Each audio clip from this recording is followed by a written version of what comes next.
সালামু আলাইকুম প্রিয় শিক্ষার্থী বন্ধুরা, তোমরা সবাই কেমন আছো? সবাই ভালো আছো না? তোমাদের অষ্টম শ্রেণীর বিজ্ঞান ক্লাসে তোমাদের সবাইকে স্বাগত। তোমরা জানো যে আমরা শিখুন অভিজ্ঞতার শিরোনাম হচ্ছে আমাদের ল্যাবরেটরি। আমরা এই শিখুন অভিজ্ঞতা বেশ কয়েকদিন ধরে আমরা ক্লাস নিচ্ছি, তাই না? এর আগেও আমরা একটা প্র্যাকটিক্যাল করেছি। আজকে তোমাদের হলো দ্বিতীয় প্র্যাকটিক্যাল।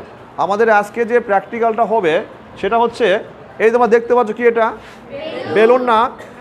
আমরা এই বেলুন নিয়ে আজকে আমাদের প্র্যাকটিক্যালটা করাবো এবং আমাদের শিখুন অভিজ্ঞতার শিরোনাম আমাদের ল্যাবরেটরির দশম এবং একাদশ সেশনে এটা অন্তর্ভুক্ত। ঠিক আছে?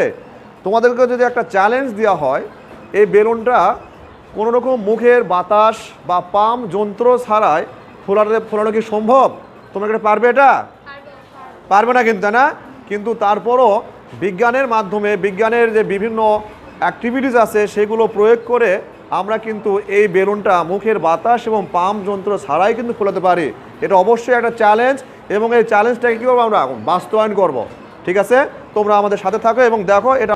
আসসালামু আলাইকুম, আমরা পাহাড়পুর আদিবাসী উচ্চ বিদ্যালয়ের অষ্টম শ্রেণীর শিক্ষার্থী। আমার নাম মেহজাবিন জয়া। আমার নাম আজমিরা ইসমাত আলম। আমার নাম ঈশা। আমার নাম প্রণয় কুমার মণ্ডল অঙ্ক। আমার নাম মোহাম্মদ হিমেল আহমেদ। আজকে আমাদের অভিজ্ঞতার বিষয়টি হচ্ছে আমাদের শিরোনাম আমাদের ল্যাবরেটরি। তো আমাদের এই ল্যাবরেটরি অভিজ্ঞতার শিরোনাম থেকে আমরা একটি বিষয় বাস্তবায়ন করতে যাচ্ছি। বিষয়টি হচ্ছে আমরা কোনো মুখের ফু বা কোনো যন্ত্রের সাহায্য ছাড়া বেলুন ফুলিয়ে দেখাবো। তা আমরা উপকরণ হিসাবে আমরা প্রথমে 500 মিলির একটি পানির পট নিয়েছি, আর সেখানে 1 কাপ পরিমাণ ভিনেগার নিব। আমরা খুব সাবধানে ভিনেগারটি বোতলে ঢেলে নিব।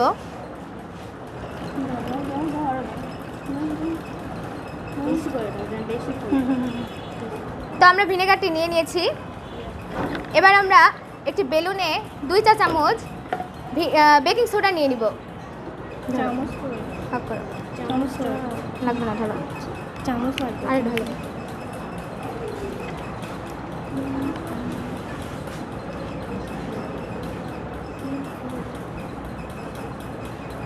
আপনারা দেখতে পাচ্ছেন আমরা এখানে পরিমাণ মতো বেকিং সোডা নিয়ে নিয়েছি। তো আমরা এই বেলুনটি এখন বোতলের মুখে ভালোভাবে আটকে নিব, আর সাবধানে করব যাতে বেলুনের বেকিং সোডাটা বোতলে না পড়ে। তারপর আস্তে আস্তে এটি আলোক করব যাতে এটি ভিতরে পড়ে যায়। বন্ধুরা, আপনারা দেখতে পাচ্ছেন বেলুনটি আস্তে আস্তে ফুলে উঠছে।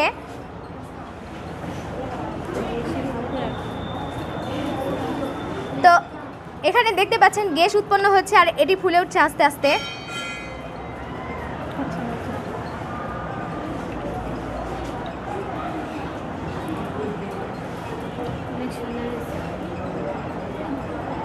আমরা বেলুনের মুখটি ভালোভাবে ধরে রাখবো যাতে এখানে কোনো বাহিরের বাতাস প্রবেশ না করে বা ভিতরে গ্যাসও বাইরে বের না হয়।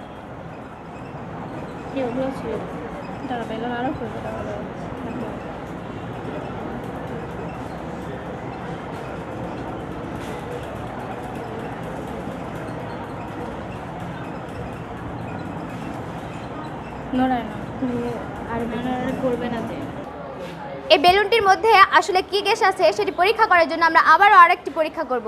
সেই পরীক্ষার জন্য আমরা উপকরণ হিসেবে নিয়েছিলাম দেশ লাইট আর একটি মোমবাতি।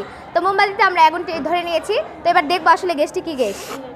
তো আমরা দেখতেই পাচ্ছি বাতাসটা দেওয়া মাত্র আমাদের আগুনটি নিভে গেল। তার কারণ আমরা শিওর হতে পারলাম যে আসলে এটি কার্বন ডাই অক্সাইড গ্যাস। বাকি বর্ণনাটা আমাদের স্যার দিয়ে দেবে। প্রিয় শিক্ষার্থী বন্ধুরা, এতক্ষণ তোমরা দেখলা আমাদের চ্যালেঞ্জটা নিয়েছিলাম যে মুখের বাতাস বা পাম্প যন্ত্র ছাড়া কীভাবে বেলুন ফোলানো যায়। তোমরা সবাই দেখছো না? এখন এটা আমরা একটা রাসায়নিক সমীকরণের সাহায্যে দেখানোর চেষ্টা করব। দেখতে পাচ্ছ আমরা এখানে কী নিয়েছি, একটা পানির পট নিয়েছিলাম না? এই পটে আমরা কী নিয়েছিলাম? আমরা 1 কাপ পরিমাণ ভিনেগার নিয়েছিলাম, তাই না? এই ভিনেগারের মধ্যে কী দিয়েছিলাম? এই যে আমাদের বেকিং সোডা, তাই না? কি এটা আমাদের বেকিং সোডা। এখন এই ভিনেগার এবং বেকিং সোডার মধ্যে কি বিক্রিয়া হবে এটা আমরা একটা কি সমীকরণের সাহায্যে দেখানোর চেষ্টা করব। ঠিক আছে? ভিনেগার হলো কি, এটা আমাদের অ্যাসিডীয় প্রকৃতির, তাই না? আর বেকিং সোডা কি ক্ষার ধর্মী। তাহলে আমরা আগে পড়েছিলাম কি অ্যাসিড এবং ক্ষার বিক্রিয়া করে লবণ এবং পানি উৎপন্ন হয়, তাই না? লবণ ও নিরপেক্ষ একটা বস্তু, পানিও কি একটা নিরপেক্ষ বস্তু। দেখো ভিনেগারের সংকেত কি? ভিনেগারের সংকেত হলো কি CH3COOH, সাথে কি নিয়েছিলাম? Baking soda, sodium bicarbonate. এর নাম কি? Sodium bicarbonate. এদের মধ্যে রাসায়নিক বিক্রিয়া ঘটবে। এটা হলো কি অ্যাসিড প্রকৃতি, এটা হলো কি ক্ষারীয় প্রকৃতি, তাই না? এই অ্যাসিড এবং ক্ষারের মধ্যে একটা প্রশমন বিক্রিয়া ঘটবে এবং এখানে উৎপন্ন হবে এক ধরনের লবণ, নাম কি CH3COO এটার নাম কি সোডিয়াম অ্যাসিটেট। সাথে উৎপন্ন হবে আমাদের কি কার্বন ডাই অক্সাইড, এই যে গ্যাস, এই কার্বন ডাই অক্সাইড গ্যাস এবং কি উৎপন্ন হচ্ছে পানি। প্রিয় শিক্ষার্থী বন্ধুরা, দেখো আমরা যে বেলুনটা নিয়েছিলাম না, আমরা বলেছিলাম না মুখের বাতাস বা পাম্প যন্ত্রশালায় বেলুনটা ফোলাবো। এই বেলুন ফোলানোর জন্য যে গ্যাসটা দায়ী ছিল সেটা কোন গ্যাস? এই যে কার্বন ডাই অক্সাইড গ্যাস, তাই না? এবং এটা কার্বন ডাই অক্সাইড গ্যাস কিনা সেটা নিশ্চিত করার জন্য আমরা আরও একটা পরীক্ষা করেছিলাম। মনে আছে? এই যে মোমবাতি কী দিয়েছিলাম? আগুন দিয়েছিলাম। আমরা কি জানি কার্বন ডাই অক্সাইড গ্যাস আগুন নিভাইতে সাহায্য করে, আর অক্সিজেন গ্যাস কী করে? অক্সিজেন গ্যাস কী করে? আগুন জ্বালাইতে সাহায্য করে। যেহেতু বেলুনের গ্যাসটা আগুনে দেওয়ার সাথে সাথে মোমবাতির আগুনটা কি নিভে গেল না, তাহলে আমরা কি বলতে পারি? এটা কি ছিল আমাদের? এই বেলুনের মধ্যে কী গ্যাস ছিল? কার্বন ডাই অক্সাইড গ্যাস, তাই না? আচ্ছা, তাহলে আমরা প্র্যাকটিক্যালের মাধ্যমে যদি কোনো সেশন আমরা কমপ্লিট করতে পারি তাহলে এটা কি বাস্তবধর্মী হলো না? এটা কি আমাদের হাতে কলমে বিজ্ঞান হলো না? এবং এই শিকুন ফলটা কী হবে? অনেক বেশি স্থায়ী হবে এবং আমরা এগুলো পরবর্তী জীবনে কি কাজে লাগিয়ে আমাদের কি করতে পারি? আমাদের নিজেদেরকে ডেভেলপ করতে পারি, তাই না? ঠিক আছে। আচ্ছা, এখন দেখো আমরা এখানে যে কি হলো, এখানে লবণ এবং পানি আছে না? দেখো এখানে কার্বন ডাই অক্সাইড গ্যাস কি এটা কিন্তু উড়ে চলে গেল কোথায়? এই যে বেলুনে আসছিল। তাহলে এই পাত্রে এখন কী কী আছে? পাত্রে আছে পানি এবং কি লবণ আছে, তাই না? এখন দেখব এটা কি আসলে লিটমাস পেপারে বর্ণ পরিবর্তন করে কি না। যদি লিটমাস পেপারে বর্ণ পরিবর্তন না করে তাহলে আমরা মনে করব এই লবণ এবং কি পানি হলো একটা নিরপেক্ষ বস্তু। এখন আমরা এটা এখন দেখার চেষ্টা করব।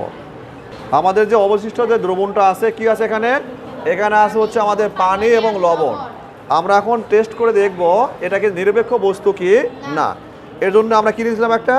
একটা পট নিলাম এবং এই পানি এবং লবণের দ্রবণটা ছেড়ে দিলাম, তাই না? এখন আমরা দেখব লিটমাস পেপার হলো কি একটা নির্দেশক বা ইন্ডিকেটর, তাই না? লিটমাস পেপার কী করে? লিটমাস পেপার অ্যাসিড কী করে বলো? অ্যাসিড নীল লিটমাসকে লাল করে। আমরা দেখো লাল দিলাম, দেখো কোনো বর্ণ চেঞ্জ হয় কিনা, দেখো তো হচ্ছে? কোনো বর্ণ চেঞ্জ হচ্ছে না। আবার আমরা কি দিব? আমরা নীলটা দিব, নীলটা দিয়ে দেখব কোনো বর্ণ চেঞ্জ হচ্ছে কি না। দেখো তো কোনো রকম কোনো বর্ণ চেঞ্জ হয়নি। তার মানে আমরা এটা কী বুঝলাম?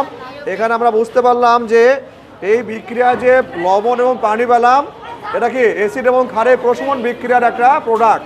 এই কারণে এখানে উৎপাদটা লবণ এবং পানিকে সম্পন্ন নিরপেক্ষ বস্তু, যা অ্যাসিডও না ক্ষারীয় না।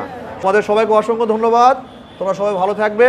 আমরা ইনশাল্লাহ নেক্সট কোন সেশনে আবার এরকম একটা ব্যবহারিক ক্লাস দিয়ে আসবো।